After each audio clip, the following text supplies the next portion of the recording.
और इस राज्य की बागडोर का जिम्मा जिन्होंने अपने कंधों के ऊपर ले रखा है, झारखंडी भाषा खतियान संघर्ष समिति के केंद्रीय अध्यक्ष, हमारे बड़े भाई और इस राज्य के भावी मुख्यमंत्री आदरणीय टाइगर जयराम महतो जी, मंच पर मंचासीन, तमाड़ से चलकर आई हमारे जेबीकेएसएस महिला मोर्चा की अध्यक्ष हमारी बड़ी बहन दमयंती मुंडा जी, मंच पे केंद्रीय महासचिव के रूप में सृजन हाइब्रू जी, केंद्रीय उपाध्यक्ष के रूप में तरुण महतो जी, संगठन महामंत्री के रूप में नवीन महतो जी, विंदेश्वर महतो जी, नस्पति महतो जी, अनिल महतो जी, पिंकी महतो जी, हमारी बहन शमा परवीन जी और आप तमाम मीडिया के लोकतंत्र के चौथे स्तंभ के रूप में आए,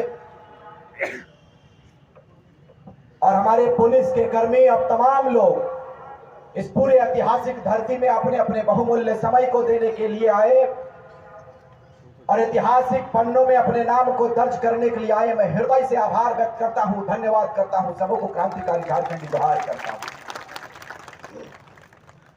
साथियों, चूंकि लगातार हमारा कार्यक्रम गिरिडीह लोकसभा में पंचायत जन आशीर्वाद यात्रा के रूप में कर रहे हैं, कल बड़े भाई अध्यक्ष महोदय टाइगर जयराम महतो की तबीयत अचानक बिगड़ गई। कई कार्यक्रम में मुझे अकेला संबोधन करने का अवसर मिला, जिनके कारण आवाज में थोड़ी गड़बड़ी है, माफी चाहते हैं, लेकिन दर्द इतना भरा है इस दिल में मेरे भाई कि बयां नहीं कर सकते हैं, बयां नहीं कर सकते। क्योंकि हमने कहा था, मैं 4 मिसरों से और 4 पंक्ति से मैं इस बात को चालू करूंगा, इस पूरे कथन को, कि हमने कहा था कि हास्य की भाषा नहीं लिखी है, ना ही गजल सुनाता हूं। हास्य की भाषा नहीं लिखी है, ना ही गजल सुनाता हूं, और कविता लिखनी नहीं है आती, चीखे लिखते जाता हूं, और राज मेरा जल रहा है, आग लगी है सीने में, हुक्मरान सब व्यस्त दिखे हैं खून गरीब का पीने में, तो हिंदू या मुस्लिम का पक्ष नहीं मैं लाया हूं, घायल झारखंड चीख रहा है, चीख सुनाने आया हूं, घायल झारखंड चीख रहा है, चीख सुनाने आया हूं। वक्त आने पर बता देंगे हम तुझे ऐ आसमां, हम अभी से क्या बताएं क्या हमारे दिल में है, क्या हमारे दिल में है। शहीद सुनील महतो जी के इस शहादत दिवस पर मैं पहले शेरे दिल को नमन करता हूं, उनके धरती को प्रणाम करता हूं, सलाम करता हूं, और इस बात को कहकर जाएंगे कि आज 2 वर्षों से हमारा आंदोलन जारी है इस प्रदेश की सुरक्षा के लिए, लेकिन अफसोस और विडंबना देखिए इस राज्य की कि आदिवासी हितैषी सरकार कहने वाले आदिवासी सरकार सत्ता में बैठे हैं, सत्ता में आसीन है, लेकिन दुर्भाग्य देखिए कि आज तक आदिवासियों के हित में कोई बात नहीं हो पाया। आदिवासियों की जमीनों को धड़ल्ले से लूटा गया, सरकारें मोड़ रही, सरकारें बन गई, सरकारें चली गई, लेकिन मुझे बताइए कि आदिवासियों के हित के लिए कितना कल्याण हुआ। ये चिंता का विषय है मेरे भाई, यह चिंता का विषय है। जब जयराम महतो और उनकी सेना का आगमन हुआ इस प्रदेश में, तो 3.25 करोड़ जनमानस के दिलो दिमाग में ये बात बैठ गया कि विनोद बिहारी नहीं आएंगे, सुनील महतो नहीं आएंगे, निर्मल महतो, शहीद शक्तिनाथ महतो, कुतुबुद्दीन अंसारी नहीं आएंगे। इनके रूप को लेकर अगर कोई बेटा आया है तो वो हमारे टाइगर जयराम महतो नहीं आएंगे। ये हमारे लिए खुशी की बात है। लोगों ने कहा, भाई इन नेताओं के चमचों ने कहा कि ये एक जाति विशेष का आंदोलन है, ये एक जाति विशेष का लीडर है, ये एक जाति को लीडरशिप देता है, इसी का नाम जयराम महतो है। हमने कहा कि जयराम महतो अकेला नहीं है, उनके साथ में रिजवान अंसारी, रिजवान क्रांतिकारी कदम से कदम मिलाकर चल रहा है, ये उनका परिचय है। उधर से आवाज आया कोल्हान से, तरुण महतो ने कहा कि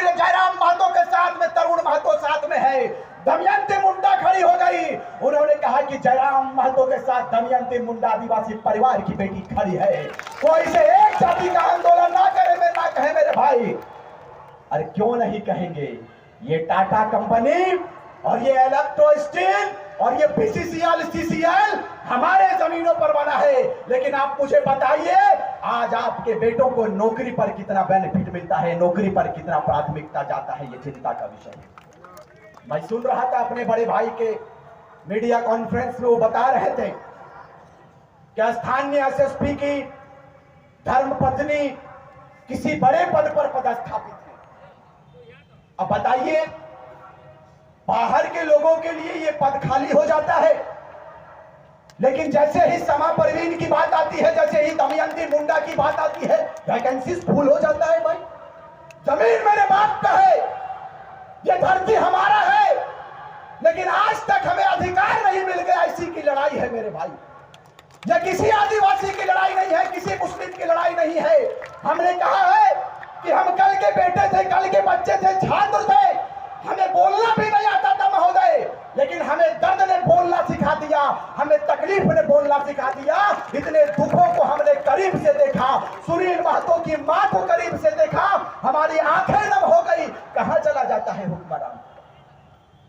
कहां चले जाते हैं शासन प्रशासन, जो आपको और हमको हिंदू मुस्लिम के नाम पर, आदिवासी के नाम पर बांटा जाता है मेरे भाई। लेकिन चिंता का विषय नहीं है। अब चिंता करने की जरूरत नहीं है। जब जगेंगे तब सवेरा। ये झारखंड प्रदेश 24 साल का हिसाब लेने के लिए खड़ा हो चुका है। अब चिंता मत कीजिएगा, आप चिंता मत कीजिएगा।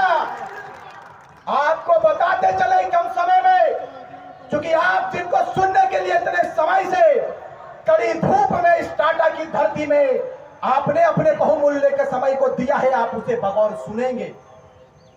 मैं इस बात को बताकर जाएंगे इस धरती से,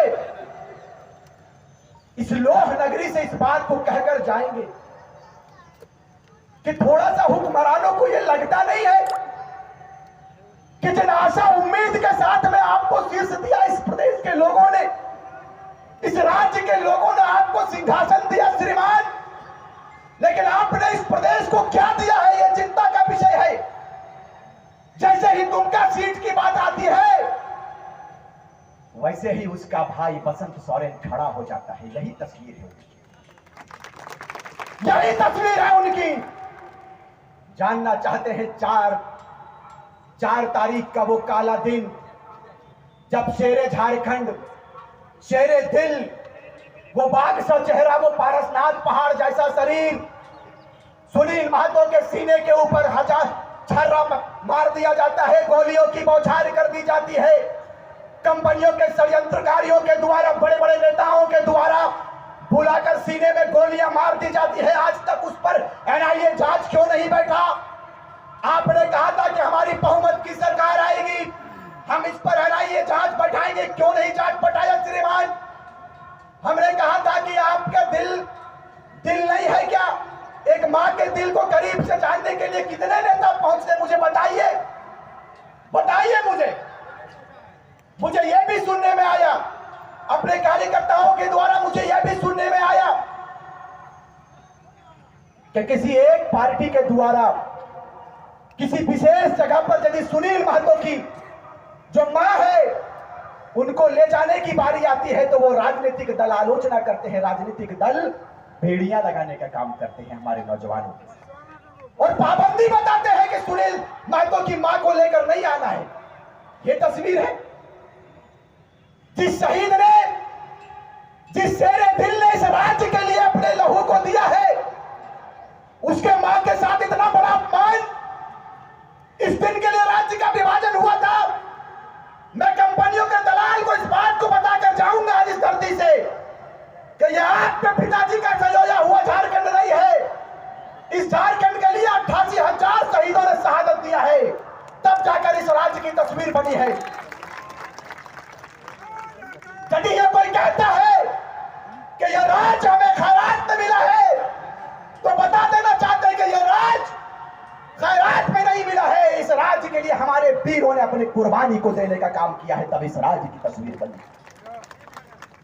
भगवान बिरसा मुंडा ने यदि कुर्बानी दिया है, तो शहीद शेख भिखारी ने भी कुर्बानी दिया है, निर्मल महतो ने कुर्बानी दिया है, तो कुतुबुद्दीन अंसारी ने भी कुर्बानी दिया है। कितने कुर्बानियों को मिटाने का प्रयास करोगे मेरे भाई?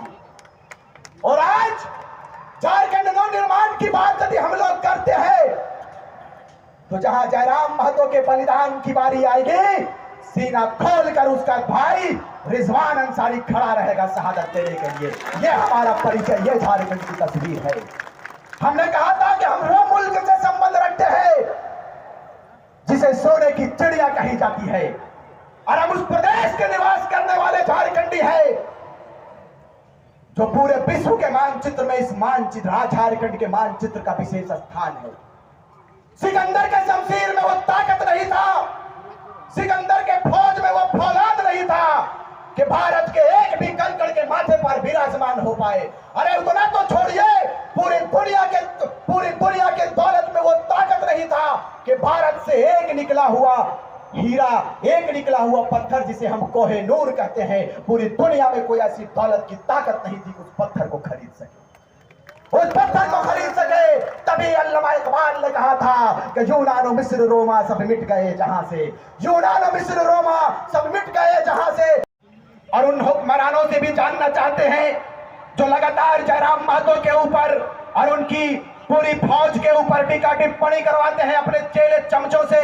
मैं उन लोगों को कहना चाहूंगा कि श्रीमान बताइए हमारा अपराध क्या है, हमारा गुनाह क्या है? हमारा अपराध यह है कि झारखंडियत के मुद्दों पर हम आगे आए हैं। हमारा अपराध यह है कि हम इलेक्ट्रो स्टील के खिलाफ बात किए। हमारा अपराध यह है कि हम टाटा कंपनी के खिलाफ में, उनके दमनकारी नीतियों के खिलाफ में बिगुल फूंकने का हमने काम किया है। उनके खिलाफ हम लोगों ने धरना देने का काम किया है। अपने मजदूर भाइयों के खिलाफ, अपने मजदूर भाइयों के उनके हक पर, उनके हुकूक पर, उनके अधिकार पर हमारे जयराम महतो और उनकी सेना ने बात किया है। यही अपराध है, यही अपराध है। यदि यह अपराध है तो मुझे बताइए कौन कौन इस अपराध को करने के लिए आगे आएंगे? बताइए मुझे आप। झारखंड में जब इतना बड़ा आंदोलन छिड़ा है तो यह अपराध नहीं है, लेकिन जहां भी कंपनियों का अत्याचार होता है हमारा पूरा सेना खड़ा रहता है झारखंडियत के ज्वलंत विषयों पर, झारखंड के मुद्दों पर। हम लोग ना तो किसी संवैधानिक पद पर है, ना मुखिया है, ना सरपंच है, लेकिन टाइगर जयराम महतो के नेतृत्व में उनकी सेना आगे आती चली गई, काम होता गया। आज 12.5 करोड़ रुपया हम लोग मुआवजा दिला चुके हैं इस प्रदेश के लोगों को। 12.5 करोड़ रुपया मुआवजा हम लोगों ने दिला दिया। 800 से 1000 नौकरी हम लोग दिला चुके हैं। ये टाइगर जयराम महतो का परिचय है भाई। उसमें ऐसा थोड़ी है कि महतो समाज के लोगों को ही सिर्फ मुआवजा मिला है, मुस्लिमों को भी मिला है, आदिवासियों को भी मिला है, दलित भाइयों को भी मिला है। तमाम जाति वर्ग की बात हम लोग किए हैं। और झारखंड के लिए भाई एक बात मैं जानता हूं कि यदि देश की आजादी के लिए महात्मा गांधी आगे आए तो वो पूजनीय है, यदि मौलाना अबुल कलाम आजाद आएंगे तो वो पूजनीय है। कोई जाति विशेष की बात हम लोग कभी नहीं करते हैं। हम लोग सारे लोगों को लेकर चलने का बात किए हैं और आपको इस बात को बताकर जाएंगे। आज इस धरती से, आज इस जमशेदपुर की धरती से इस बात को कहकर जाएंगे कि जिस दिन आपका आशीर्वाद हम लोगों को मिला उस दिन झारखंड की तस्वीर बदलेंगे।